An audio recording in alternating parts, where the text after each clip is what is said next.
Hello everybody. If you want to read all the stories in full, please go to www.steveuk.blog. Thank you.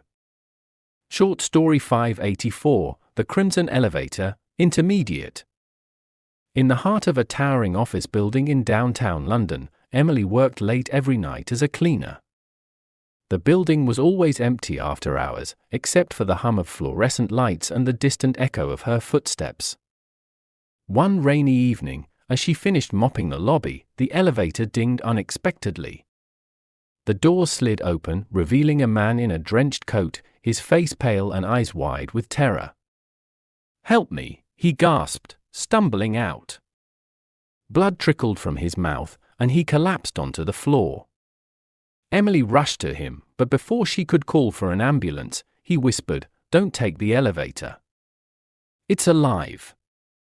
His body convulsed, skin ripping open as if invisible claws tore him apart from inside.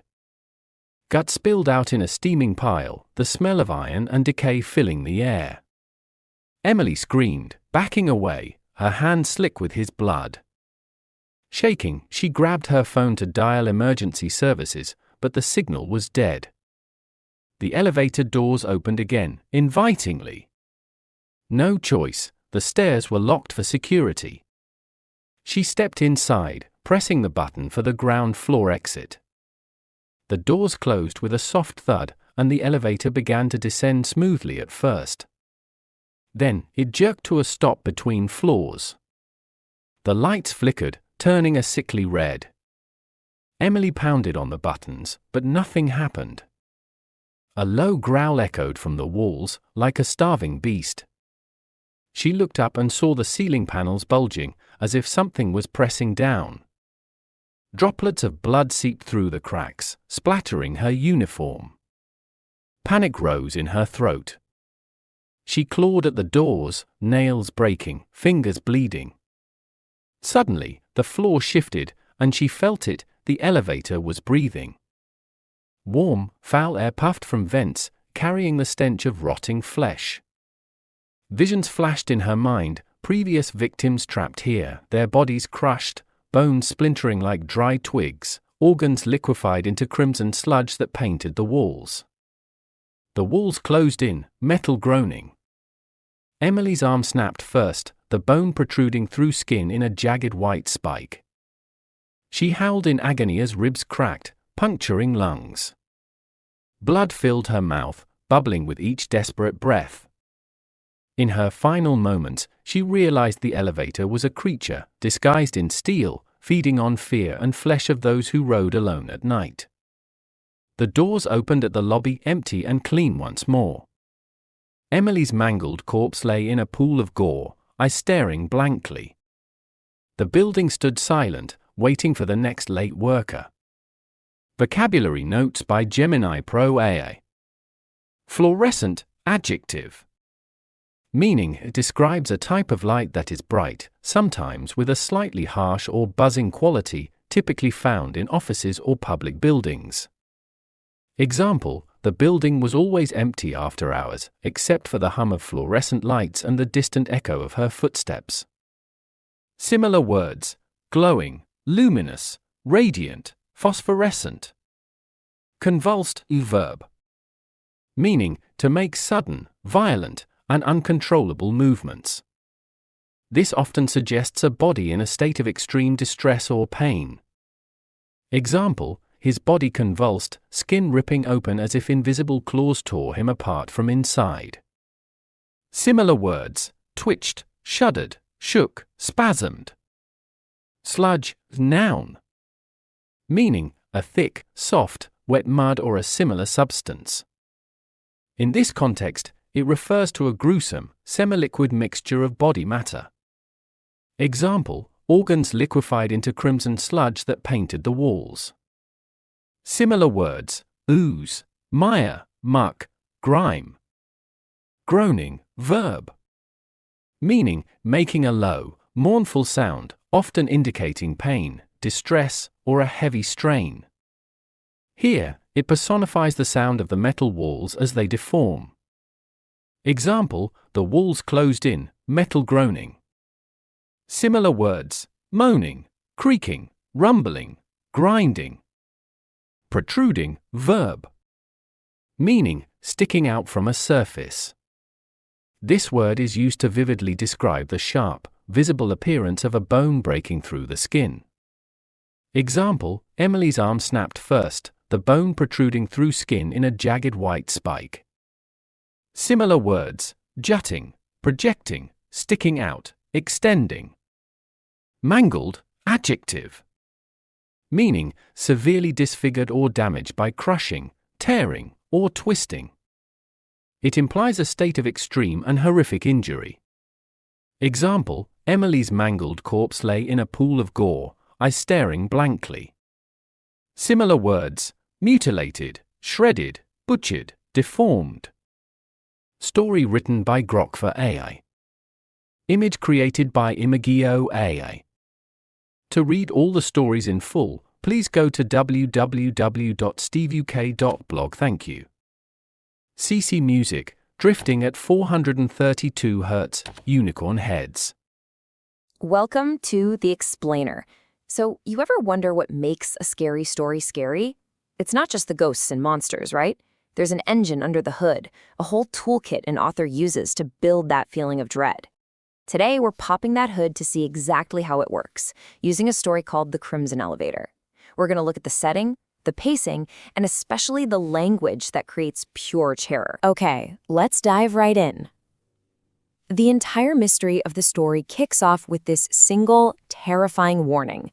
It's whispered by a dying man, and it's such an insane, unbelievable claim that it immediately hooks you. An elevator that's alive?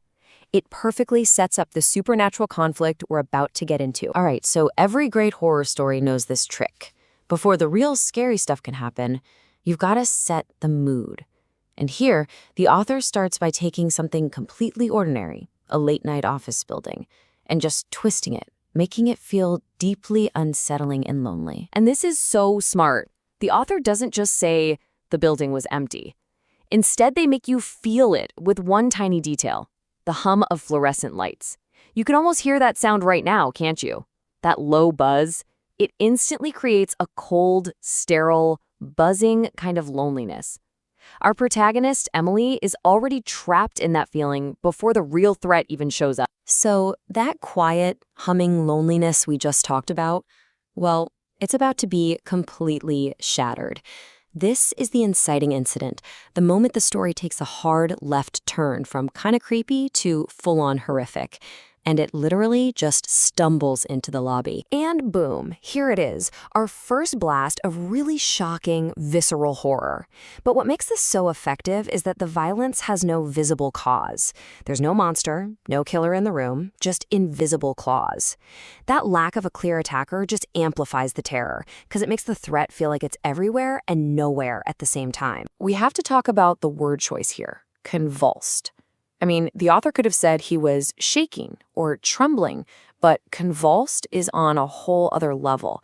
It's a word of total, violent, biological failure.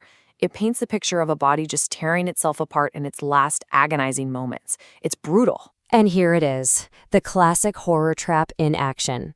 The author is just systematically closing every single door for Emily. Phone has no signal. The stairs are locked. She's being funneled, forced to walk directly into the one place she was just warned to avoid. It's the only way out. Okay, so let's follow her in, removing into the elevator itself. And at this point, we're not just looking at a machine anymore. We are stepping right into the beast's lair.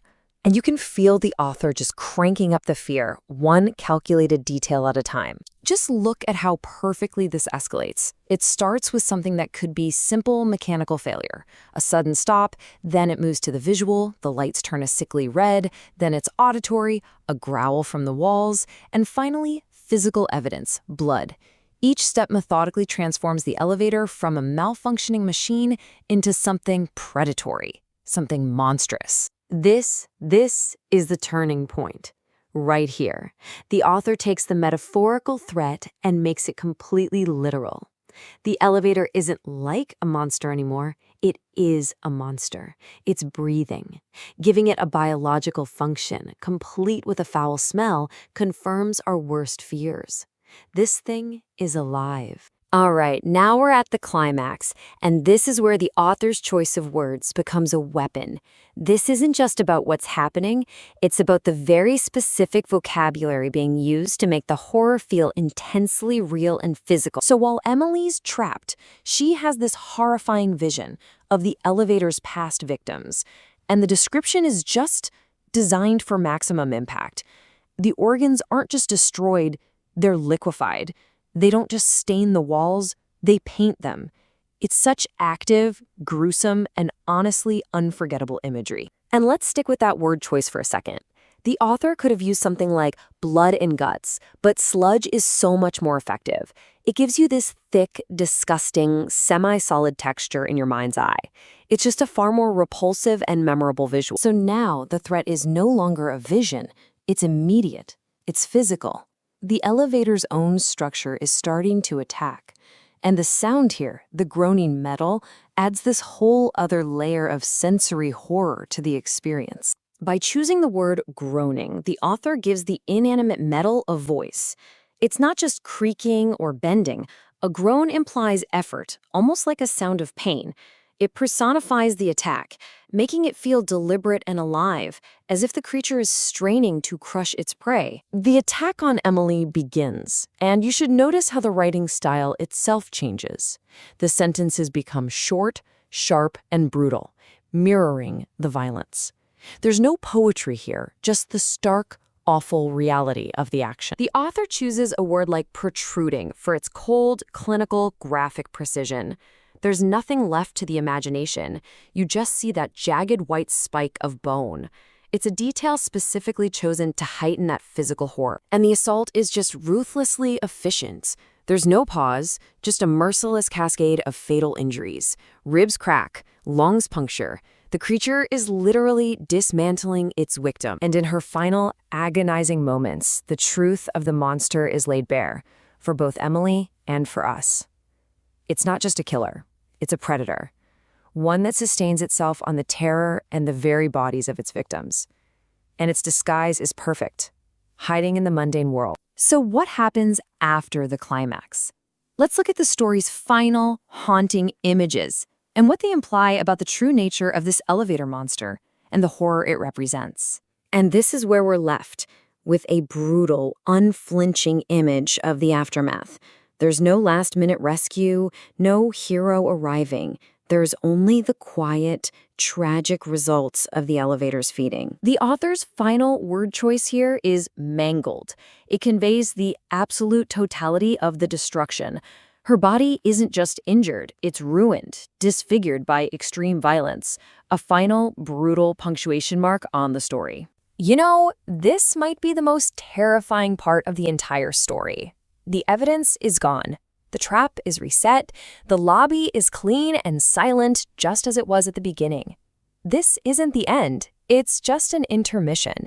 It implies an unending cycle of horror, and the creature is patient. It's waiting. So the story's true horror isn't the gore.